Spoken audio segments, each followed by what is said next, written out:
제가 봉독하겠습니다. 하나님 말씀입니다. 그 부친 사가랴가 성령의 충만함을 받아 예언하여 이르되 찬송하리로다. 주 이스라엘의 하나님이여 그 백성을 돌보사 속량하시며 우리를 위하여 구원의 뿔을 그 종 다윗의 집에 일으키셨으니 이것은 주께서 예로부터 거룩한 선지자의 입으로 말씀하신 바와 같이 우리 원수에게와 우리를 미워하는 모든 자의 손에서 구원하시는 일이라. 우리 조상을 긍휼히 여기시며 그 거룩한 언약을 기억하셨으니 곧 우리 조상 아브라함에게 하신 맹세라. 우리가 원수의 손에서 건지심을 받고 종신토록 주의 앞에서 성결과 의로 두려움이 없이 섬기게 하리라 하셨도다. 이 아이여, 내가 지극히 높으신 이의 선지자라 일컬음을 받고 주 앞에 앞서가서 그 길을 준비하여 주의 백성에게 그 죄 사함으로 말미암는 구원을 알게 하리니 이는 우리 하나님의 긍휼로 인함이라. 이로써 돋는 해가 위로부터 우리에게 임하여 어둠과 죽음의 그늘에 앉은 자에게 비치고 우리 발을 평강의 길로 인도하시리로다 하니라. 아멘. 평강의 길로 인도하시다는 제목으로 말씀 나누겠습니다. 평강의 길로 인도하시다는 제목으로 우리 함께 말씀 나누도록 하겠습니다. 그럼 예수님의 탄생은 우리에게 평강이 임했다는 것을 의미하는 큰 사건입니다. 그 전에도 하나님의 평강이 인간들에게, 백성들에게 임했다는 것이 분명합니다. 그런데 예수님의 탄생이 참 중요한 의미를 가지고, 그 전에도 하나님의 평강이 그들에게, 인간들에게 임했고 땅에 임했고, 예수님 이후에도 하나님의 평강이 그들에게 임한 것, 우리에게 임하는 것이 분명합니다. 그런데 큰 의미가, 다른 의미가 하나 더 있죠. 예수님의 탄생을 통하여 하나님 나라가 시작되어 갔다는 것이 큰 의미를 갖습니다. 하나님의 나라의 구현, 실현되는 시작점이 바로 예수님의 탄생, 완전한 구원의 역사가 이제 시작됐다. 그 시작의 시점이 언제인가? 예수님의 탄생입니다. 오늘 예수님의 탄생의 의미를 잠시 묵상하는 가운데 주님 더 의지하는 힘을 얻을 수 있기를 간절히 바랍니다. 그러니까 예수님의 탄생으로 인해서 하나님 나라가 임할 것입니다. 임하는 줄 믿습니다. 다가옵니다. 점점 옵니다. 근데 언제냐면 그 시점이 딱 어디서부터 꺾어지는 것이냐면 예수님의 탄생, 그 다음부터 하나님의 나라가 임하는 것을 봅니다. 오늘 주 예수를 믿는 믿음의 그 은혜로 말미암아 그 평강의 반석에 다 함께 설 수 있기를 간절히 바랍니다. 나의 의지로 하나님을 믿고 의지하면, 나의 의지로 예수 그리스도를 구원자로 고백하기 시작하면 그때부터 나타나는 길, 평강에 이르는 길, 하나님이 예수님을 믿음으로 예수님이 인도하시는 평강의 길을 저와 여러분이 걸어가게 될 줄 믿습니다. 내가 준비한 모든 계획들, 내가 가지고 있는 지식과 경험과 지혜로 어떤 것도 이룰 수 없다는 고백을 하는 것, 그것이 이제 정말로 내 의지로 하나님을 따라가겠다는 그 표현과 고백이 되는 것입니다. 내가 계획한 대로 안 됩니다, 하나님. 내가 가지고 있는 지식과 내가 가지고 있는 경험들과 내가 가지고 있는 지혜로 바른 길, 평강의 길을 갈 수가 없습니다. 하나님 도와주십시오. 이렇게 내 의지로 고백하게 될 때에 나를 하나님이 평강의 길로 그분께서 직접, 하나님께서 직접 인도하시는 것입니다. 오늘 저와 여러분이 함께 예배드리는 가운데 예수님을 나의 구원자로 고백하는 신실한 시간들이, 마음의 고백이 예배 가운데 있기를 바랍니다. 오늘 성경에는요, 이제 예수님의 탄생의 장면들이 나오기 시작합니다. 그런데 예수님의 탄생을 알아차린 사람들이 있어도 예수님을 믿는 사람이 있고 믿지 못하는 사람들이 있었던 것을 보게 됩니다. 그게 두 부류의 사람들이 예수님의 탄생에 직접 참여한 일들이 있었습니다. 그 첫 번째 부류가 동방박사들입니다. 동방박사가 예수님을 만나, 이거는 예수 믿지 않는 사람도 다 합니다. 예수님 탄생하실 때 누가 찾아가는가? 동방박사. 그 다음에 또 한 사람들은 목자들, 목자들이 예수님 탄생에 참여했던 사람들입니다. 그러나 이들이 예수님이 오신다는 사실, 예수님이란 분이 오신다는 사실을 기대했는가? 기대한 사람이 아무도 없습니다. 알지 못했습니다. 심지어 정확하게 예수님이 누군지도 잘 모릅니다. 그 당시에 예수님의 탄생을 본 사람들이었지만 예수님이 누군지도 모르고 찾아갔던 곳이 바로 그 예수님의 탄생 자리였습니다. 그런데 오늘 성경에서는 그들이 예수님의 탄생의 자리에 찾아갔고 축하했더라까지 나옵니다. 그러나 그들 중에 누구는 한 부류는 예수님을 믿는 자가 되었고 한 부류는 그냥 어떤 이 땅에 아주 위대한 분이 태어났다 정도로만 알게 되었다는 사실입니다. 오늘 하나님께서 내게 은혜를 베푸셔서 내가 예수님의 탄생을 기뻐하면서 그 평강의 길로 이끄시는 예수님을 따라갈 수 있는 신실한 믿음이 저와 여러분에게 생겼으면 좋겠습니다. 동방박사라는 여러분 이 사람들이 이제 예수님을 만나는데 그 동방박사라는 이름이 딱 원래 그 이름이 아닙니다. 동방박사, 그 사람의 그 박사들의 이름이 동방박사가 아닙니다. 이름은 모르고 동방에서 온 어떤 박사들, 그러니까 이 동방박사가 된 겁니다. 그런 동방에서 박사들이 왔는데 뭘 하는 사람들이었는가? 이 동방박사들은 전부 다 별을 연구하는 사람들이었습니다. 별을 연구하는 사람이 하나님을 믿을 리는 없습니다.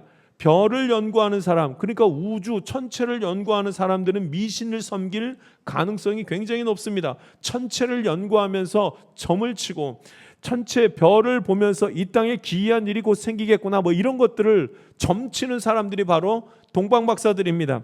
그러니 먼 곳에서 큰 별을 발견했다는 소리는 큰 별을 보고 야 예수님이 나시는구나를 본 것이 아니라 어떤 기이한 일들이 일어나겠구나 싶었던 것들을 그들이 미리 알았던 겁니다.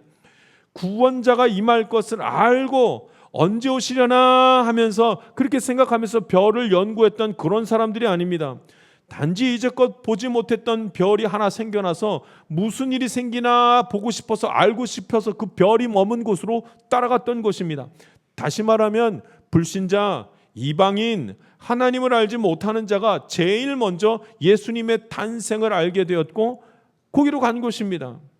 아기 예수님을 만났을 때 이 동방박사들이 무슨 일을 했는가? 예물을 올려드립니다. 황금과 유황과 몰약을 준비해서 올려드렸습니다. 정확하게 뭔지도 모르고 그냥 그분이 대단한 분 같아서 귀한 것을 올려드렸을 뿐입니다. 그렇다고 해서 그분들이 그 동방박사들이 예수님을 믿게 되었는가? 예수님을 하나님의 아들로 믿게 되었는가? 아기 예수님을 보면서 이분이 신의 아들이라는 것을 확신했는가? 여러분 전혀 그렇지 않습니다. 동방박사는 잠시 예수님의 탄생을 축하한 다음에 그 다음에 돌아가서는 성경에 전혀 다른 어떠한 기록도 나오지 않는 것을 봅니다. 단지 그저 예수님의 탄생을 축하하고 간 사람들입니다. 예수님의 탄생을 보았다고 해서 예수님을 믿냐? 그것은 아닙니다. 그런데 이번에는 목자들이 나옵니다. 목자들이 나오는데 그 목자들이 어떤 사람들인가? 아주 가난하고 신분이 낮은 사람들입니다. 어떻게 하는가? 여러분 밤에 그 추운 밤에 들판에서 밖에서 자는데 양떼들을 돌보기 위해서 밖에서 자는 그들입니다. 그들이 어떻게 이렇게 지위가 높은 사람들이겠습니까? 아주 낮은 사람들, 힘들게 살아가는 그 사람들. 근데 그 사람들이 이제 천사들의 소식을 듣습니다. 두려워하지 말라. 내가 온 백성에게 미칠 큰 기쁨의 좋은 소식을 너희에게 전하노라. 오늘 다윗의 동네에 너희를 위하여 구주가 나셨으니 곧 그리스도 주시니라. 천사의 소리를 듣습니다. 목자들이 천사의 소리를 듣고 나서 창포에 누워있는 구유에 쌓여서 누워있는 구유에 누워있는 그 아기 예수님을 보았습니다. 그리고 그들이 천군과 천사가 그 예수님과 함께하는 것을 보고 하나님의 영광이 그 안에 가득한 것을 보게 되었습니다. 할렐루야. 누가 예수님의 탄생을 보는가? 누가 예수님의 탄생을 보고 천사의 음성을 듣고 그가 하나님의 아들이시며 그가 이 세상을 구원할 메시아라는 것을 알게 되었는가? 목자였다니까요. 그래서 이 목자들이 이것을 알았다는 것을 어떻게 표현하는가? 그것을 보고 나서 이 목자들이 이 예수님의 탄생을 보고 나서 목자들이 한 그 신앙의 고백이 있습니다. 지극히 높은 곳에서는 하나님께 영광이요, 땅에서는 하나님이 기뻐하시는 사람들 중에 평화로다. 할렐루야. 평화의 소식을 듣는 자가 누군가, 본 자가 누군가? 목자였습니다. 목자는 천한 자들, 추운 밤에 양떼들을 지키며 밖에서 잠을 청하던 그런 자들, 그러니까 답답해서 아무것도 할 수 없고 참 길을 알지 못하여 그렇게 있는 외로운 사람들, 그 사람들 귀엔 누가 더 잘 보이냐면 천사의 소리가 더 잘 들리고 하나님의 음성을 정확하게 듣는 것입니다. 할렐루야. 누가 믿음을 가지게 되는가? 누가 평강이란 것을 보게 되고 누가 평강의 길로 인도함을 받게 되는가? 동방박사들도 예수님의 탄생을 보고 목자들도 예수님의 탄생을 봤으나 믿는 자는 따로 있더라. 동방박사들도 아기 예수님을 보고 선물까지 올려드리며 있었지만 그가 예수님의 하나님의 아들이신 것을 몰랐습니다.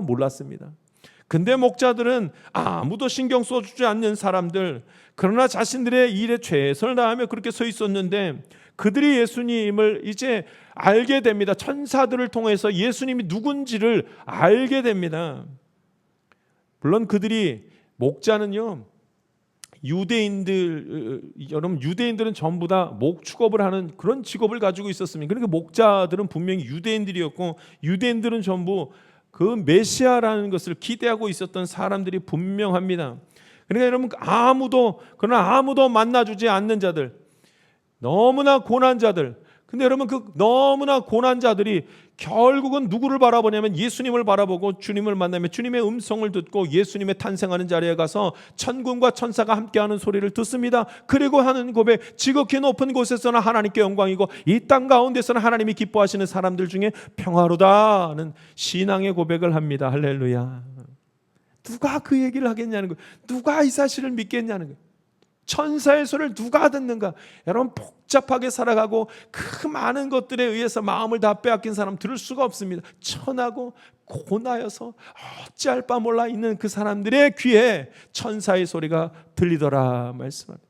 오늘 저와 여러분 중에 이 대림절 네 번째 주간을 지나가면서 천사의 음성을 듣고 하나님의 음성을 듣고 예수님의 탄생의 의미를 진정으로 깨닫게 되는 사람이 있을 줄 믿습니다. 누가 그렇게 되는가? 고난 사람, 짤 바 몰라 의지할 곳이 없는 사람, 주님이 없이는 평안의 길을 알지 못하여 허덕일 수밖에 없고 혼란스러울 수밖에 없는 그 사람이 주의 음성을 듣고 평강의 길로 예수님 믿는 가운데 온전함을 이루어 가게 될 줄 믿습니다.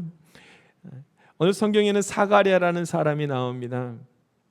하나님이 선택한 사람, 예수님의 탄생을 가장 잘 이해하고 신앙의 고백으로 삼았던 한 사람 사가랴가 나오는 것을 보게 됩니다. 사가랴가 예수님의 나심을 찬양하는 그 찬양이 오늘 본문 말씀 67절부터 79절까지 나오는 것을 봅니다. 사가랴가 누군가? 사가랴는 세례 요한의 아버지입니다. 그리고 그의 아내는 엘리사벳이 임신하여 아기를 낳을 때까지 사가랴는 말을 하지 못하는 그런 지경에 이르게 됩니다. 하나님이 그 혀를 굳게 하셨죠. 이 사가랴는 그 당시에 아주 신실한 제사장이었습니다. 그리고 그의 아내 엘리사벳은 누군가? 아론의 자손, 그러니까 제1대 첫 번째 대제사장, 그 아론의 자손이 바로 자손 중에 한 명이 엘리사벳. 그런데 엘리사벳은 임신을 하지 못하는 여인이었습니다.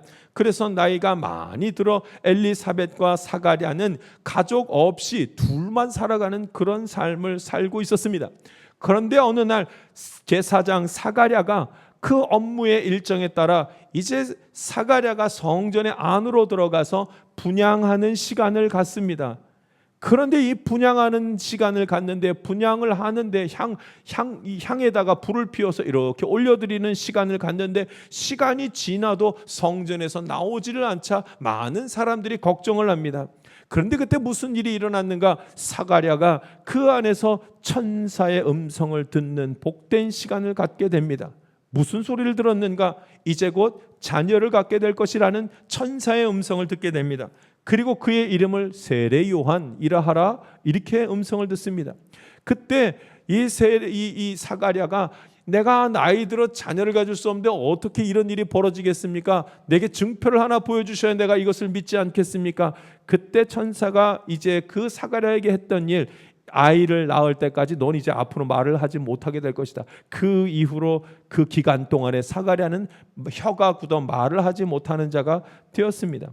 그런데 이 말을 하지 못하는 그 기간 동안에 사가랴는 하나님이 자기의 아들을 요한을 어떻게 쓰실 것인지에 대한 큰 깨달음을 갖게 됩니다. 그 뒤에 오시는 이 예수님이 어떤 분이신가를 깨닫게 되는 큰 기쁘고 복된 시간을 갖게 됩니다. 여러분, 우리가 언제 주님의 음성을 듣고 언제 주의 말씀이 깊이 묵상이 되고 언제 주의 말씀으로 기뻐하게 되는 줄 아십니까? 고날 때, 입이 막혀서 아무것도 하지 못할 때, 정말로 고날 때, 그때 주의 음성이 들리더라는 것입니다. 할렐루야. 그래서 사가랴는 그때까지 이제 아무 소리도 말도 하지 못한 채 주님의 말씀을 묵상하는 시간을 갖습니다. 사실은 엘리사벳의 임신 기간 중에 예수님을 임신한 마리아가 엘리사벳과 만나는 장면이 있습니다. 그래서 예수님에 대한 이야기를 나눈 적이 있습니다. 그 이후 제사장 사가랴는 하나님의 말씀을 더 깊이 묵상하면서 예수님의 탄생 소식이 어떤 의미를 갖는지 예수님에 대한 깊은 묵상을 하게 되었습니다. 그리고 오늘 본문 말씀, 이 귀한 찬양의 고백을 68절부터 79절까지 쭉 선포하는 것을 봅니다. 그때 예수님에 대한 소식 중에 가장 큰 소식이 무엇인지를 사가랴가 고백하는데 78절과 79절 말씀 우리 같이 한번 읽겠습니다. 78절과 79절 말씀입니다. 같이 읽습니다. 시작. 이는 우리 하나님의 긍휼로 인함이라. 이로써 돋는 해가 위로부터 우리에게 임하여 어둠과 죽음의 그늘에 앉은 자에게 비치고 우리 발을 평강의 길로 인도하시리로다 하니라. 아멘. 예수님이 어떤 분이신가? 우리 발을 평강의 길로 인도하시는 분이라. 이 엄청난 소식을 듣게 됩니다. 오늘 저와 여러분이 예수님을 믿음으로 말미암아 예수님의 앞서 행하시는 길 순종하며 따라가 평강의 길에 이룰 수 있기를 간절히 바랍니다. 누가 이 일을 알게 되는가? 예수님은 평강의 길로 우리를 인도하시는구나. 이 사실을 누가 알게 되는가? 아기 예수님의 탄생을 본 자가 아니라 이 아기 예수님이 하나님의 아들이란 사실, 구원자라는 사실을 믿는 자에게 이 역사가 나타난 것입니다. 수많은 사람들이 아기 예수님을 만났습니다. 축하했습니다. 그런데 다 사라졌습니다. 그런데 평강의 길로 아기 예수님을 믿음으로 평강의 길에 이른 자들이 있습니다. 예수님을 믿은 자들이 있습니다. 천사를 통하여서 예수님의 나심에 대한 소식을 들은 자들이 있습니다. 사가랴와 엘리사벳, 그리고 이 목자들이 하나님의 음성을 듣고 예수님이 구원자라는 사실을 믿고 고백하는 역사가 있었습니다. 하나님의 말씀을 듣고 하나님의 말씀에 순종하는 자가 있었습니다. 목자들이었습니다. 주의 음성을 들을 수밖에 없었던 그들, 심히 고나여서 다른 데는 눈을 돌 수도 없고 의지할 때도 소망할 것도 없는 그들이 이제 주님의 음성, 천사의 음성을 듣고서 이제 하나님의 아들 예수님이 이 땅 가운데 오셨다는 귀한 일들을 소식을 듣고 믿는 은혜의 자리까지 나아갔던 것입니다. 목자가요, 연약한 자들, 도움이 필요한 자들, 의지할 데 없는 자들, 고나여서 어찌할 바 모르는 자가 눈이 열리고 귀가 열려 천사의 음성을 듣고 예수님을 영접하는 큰 은혜가 있었던 것입니다. 할렐루야. 지난 주간에 한 목사님으로부터 선교 소식을 듣게 되었습니다. 사실 우리 교회에서도 이 선교지, 그러니까 우리 인도네시아 선교지에 우리 교회에서도 단기 선교 간 적이 있습니다. 청년부에서 지금 자체적으로 현지인, 거기 인도네시아 현지인 목회자에게 선교 헌금을 따로 보내고 있기도 합니다. 근데 목사님과 함께 말씀을 좀 나누다가 그 선교지에 선교 헌금이 좀 필요하다는 소식을 듣게 되었습니다. 그런데 아무래도 그냥 무조건 보내드릴 수가 없는 것이 2024년도 이미 우리 교회에 책정된 모든 선교 헌금들이 있기 때문에 그냥 함부로 뭐를 어떻게 할 수가 없었습니다. 그래서 제가 무슨 일이 있는데요 하고 여쭤봤습니다. 근데 올 연말에 그 선교사님들이 다 이제 선교 갔다가 이제 인도네시아의 그 현지인들이 다 선교 갔다가 돌아오는, 연말에 다 돌아오는 시간이 있는데 그들을 좀 후원하고 격려하는 그런 재정이 좀 필요하다는 소식이었습니다. 그래 무슨 일이 있는가 조금 더 들었는데 가슴이 뜨거워서 우리도 선교해야 되겠습니다 라고 제가 하겠습니다 라고 우리 장로님들한테 얘기도 안 하고 제가 그냥 다 말을 해버리고 말았습니다. 전화 받다가. 그 어떤 사람들인가 얘기를 듣는데 이슬람으로 파송되었다가 그리고 나서 1년에 한 번씩 고향으로 이 학교로 돌아와 가지고 이제 잠시 위로받는 시간을 갖는 그런 선교사님들이었습니다. 이 일은 인도네시아 선교사님 우리 백진식 선교사님이 책임져서 하시는 일입니다. 우리 선교사님 지금 계속해서 신학교를 그 안에 짓고 있는 중에 있는데 그 신학교를 만들고 목사들을 배출하는 그런 파송하는 사역을 계속하고 계십니다. 특별히 귀한 것은 현지인을 가리키고 현지인을 양육해가지고 목회자를 양성하는 일을 하기에 참 귀한 일입니다. 그런데 양성을 하면은 목회자를 양성하면 두 부류의 이제 목회자가 양성이 됩니다. 하나는 목사가 되는 것이고 목사이면서 선교사가 되는 양쪽의 이제 목회자들이 세워지게 됩니다.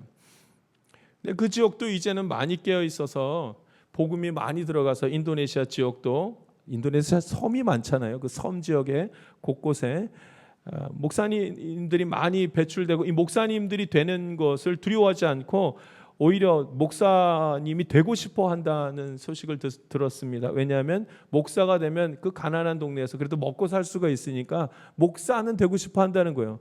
그런데 뭐는 되고 싶어 하지 않냐면 선교사는 되고 싶어 하지 않는다는 거예요. 그러니까 목사는 교회에서 사례를 주게 되니까 먹고 사는 데 문제가 없는데 선교사님 같은 경우는 선교사가 돼도 모든 것 다 버리고 가정 다 버리고 그냥 선교지로 떠나가야 되는 형편이니까 누구도 되고 싶어 하지 않는다는 거예요. 그래서 이 백진식 선교사님께서 선교사로 파송돼서 나가는 그 현지인 목회자들에게 위로해 주려고 1년에 한 번씩 그 선교지로 나갔던 사람들을 다 불러 모아가지고 그 인도네시아 그 학교, 신학교에서 위로를 해준다는 거예요. 그리고 위로해 준 다음에 1년에 한 번 이 연말 크리스마스 성탄절 때 다 집으로 한번 보내는데 그 집으로 갈 때 조금 이렇게 선물을 좀 가족에게 주었으면 좋겠다는 거예요. 손에 좀 쥐어줬으면 좋겠다는 거예요. 그래서 한 사람씩 한 사람당 10만 원씩을 쥐어줬다는 거예요. 여태까지 몇 년 동안. 근데 이번에는 조금 사람의 숫자가 감사하게도 선교사님 숫자가 늘어나서 한 20여 명 넘게 그렇게 선교사님들이 오셨다는 거예요. 오신다는 거예요. 그래 이제 10만 원씩 주기가 버겁다는 이야기를 잠시 제가 들었습니다. 그래서 이건 후원을 안 할 수가 없겠다 하는 마음이 들었습니다. 아무도 하지 아니하려는 그 길, 아무도 알아주지도 않는 그 길, 하나님을 믿는 믿음으로 그냥 걸어가는 그 사람들의 길, 좀 후원을 하면 얼마나 좋을까. 성탄절 때 예수님의 나심을 우리만 그냥 입으로 축하하는 것이고 행복해하는 것이 아니라 그들에게 좀 전할 수 있으면 얼마나 좋을까. 특별히 그들이 가정으로 잠시 돌아가는데 그렇게 선교하다가 가정으로 돌아갔는데 아무 손에 쥔 것도 없이 빈손으로 돌아가면 얼마나 그럴까. 여러분 그 가족 중에는 여전히 예수님을 알지 못하는 가정이 너무나도 많고 부모님이 그 외지로 가서 이슬람 선교를 하는 자기 아들, 딸을 이해하지 못하여서 그렇게 불효한 일들도 있는 것을 보게 되는데 그 나라에 우리나라 10만 원 돈이 얼마나 큰 돈이겠습니까? 그 돈으로 그렇게 하나님이 주시는 선물, 하나님의 위로로 받는 선물 있으면 얼마나 좋을까 하는 마음이 좀 들었습니다. 그래서 여러분 잠깐 들으실 때 보셨는지 모르겠습니다. 선교 헌금 우리 함을 갖다 따로 이렇게 놓았습니다. 마음에 감동을 주시는 대로 하나님 앞에 헌금 올려드려서 그들에게 예수님의 나심을 같이 축하하는 시간, 평안함이 임하는 시간 가질 수 있었으면 참 좋겠습니다. 하나님의 음성을 듣지 못하는 자가 어찌 그런 헌신을 할 수 있겠습니까? 하나님의 인도하신 평강으로 이끄시는 길을 알지 못하는 자가 어떻게 그렇게 할 수가 있겠습니까? 사가랴와 같이 하나님이 택한 자, 하나님의 음성을 듣는 자만이 그렇게 할 수 있는 것입니다. 목자와 같이 고나여 어찌할 바 몰라 주님만을 의지하는 자가 그 일을 할 수가 있는 것입니다. 할렐루야. 평강의 길로 예수님께서 우리를 인도하십니다. 그래서 예수님의 탄생이 굉장히 귀한 의미를 가지고 있습니다. 평강의 길을 여신 분이고 예수님을 믿고 의지해야지만 평강의 길로 따라갈 수 있기 때문에 그렇습니다. 예수님을 믿는 모든 자들이 평강의 길을 간다는 강력한 메시지가 예수님의 탄생을 통하여서 나타납니다. 요즘 새벽에 계시록에 대한 말씀을 묵상하는 가운데 있습니다. 계시록의 말씀을 묵상하면서 대림절을 맞이하니 더 큰 은혜가 되었습니다. 마지막 때에 하나님께서 이제껏 무슨 일이 있어 왔었는지를 마지막 때에는 밝히 잘 보이지도 않았던 것들이 밝히 드러날 것이라는 말씀이 계시록에 써져 있는 것을 봅니다. 특별히 계시록 18장에는 우리가 그렇게 귀하게 여기고 욕심부렸던 그 모든 것들이 아무것도 아닐 것이라는 말씀이 나와 있습니다. 한 시간에 이 엄청난 우리가 욕심부리며 취하고 싶었던 그 많은 것들이 한 시간에 순식간에 다 망하게 될 것이라는 말씀이 선포되어져 있습니다. 금, 은, 보석, 진주, 세마포, 자주, 옷감, 비단, 붉은 옷감, 각종 향목과 상아, 그릇, 값진 나무와 구리와 철, 대리석으로 만든 모든 것들 한 시간 만에 다 망하리라 이렇게 말씀하십니다. 계피와 향료, 향유, 유향, 포도주, 감람유, 고운 밀가루, 밀, 소, 양, 말, 수레와 종들과 사람들의 영혼들 순식간에 한 시간에 다 망하리라. 사람들은 이것을 위해서 욕심을 부립니다. 그런데 마지막 때에는 그렇게 욕심 부렸던 그 많은 것들을 아무도 좋아하지 아니하리라. 아무도 갖고 싶어하지 아니하더라. 아무도 욕심내지 아니하더라. 인간이 귀하다고 생각한 그 수많은 것들이 다 순식간에 사라지며 아무도 원치 않게 되리라. 마지막 때에. 안타까운 일입니다. 왜냐하면 마지막 때가 되기 전까지는 그 사실을 알지 못하기 때문에 이런 것들이 우리를 지금 속이는 것입니다. 재물과 권세와 건강이 이런 것이 있어야지만 내가 평강할 거라고 생각하는 그런 것으로 우리가 속고 살아간다는 말씀입니다. 재물이 나에게 평안을 알려주고 나에게 평안을 주는 길이요, 권세와 건강이라는 것이 나에게 평강을 준다라고 그렇게 속이는 것입니다. 이를 위해서라면, 이것을 지키고 이것을 가질 수만 있다면 우리 가운데 우리가 가지고 있는 그 어떤 것이라도 포기하겠다는 그 마음을 먹게 그렇게 자꾸 다 속이는 것입니다. 사단의 속임입니다. 그러나 성경에서는 마지막 때 그 어느 누구도 지금 이렇게 소중하게 여긴 그것을 하나도 가지고 싶어하지 아니할 것이라. 그 욕심냈던 그 많은 것들이 하나도 어느 누구도 좋아하지 않는 것들이 될 것이라고 말씀하고 있습니다. 그것은 평강의 길을 이르게 하는 것들이 아닙니다. 평강의 길은 예수를 믿어 하나님 나라를 이루는 곳이, 그것이 평강의 길입니다. 할렐루야.